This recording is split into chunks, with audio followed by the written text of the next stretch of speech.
I'm Emily Edelman, and I'm a generative artist. My latest collection is called Agar, and I'm really excited to show it with Bright Moments in New York City.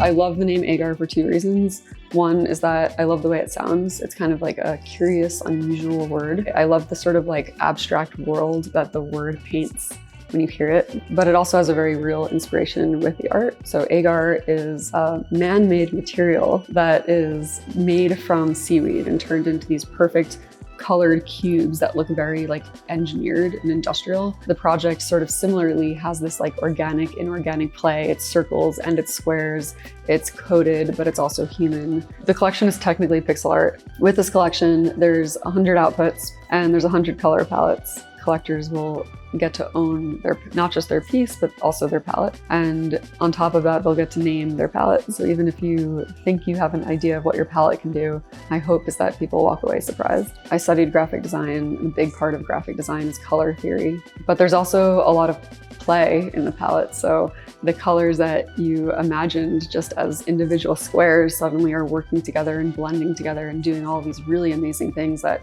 are almost impossible to predict exactly how they're going to work in each output. And only when you look really closely do you see that that field of color is actually made out of these two different colors. I made a palette with my mom one night.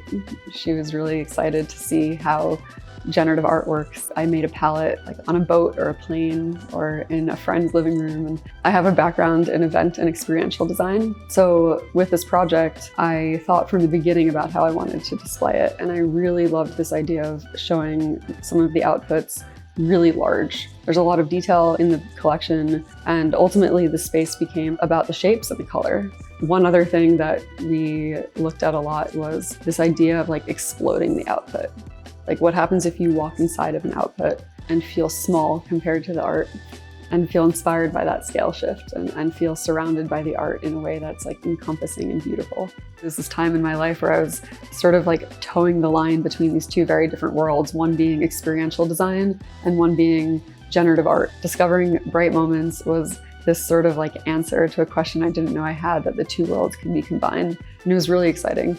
And since then, I've been to Bright Moments galleries in New York, in Mexico City, in London, soon Tokyo. And I just really, really love what the gallery does, not just for art and artists, but for community and experience and memory making.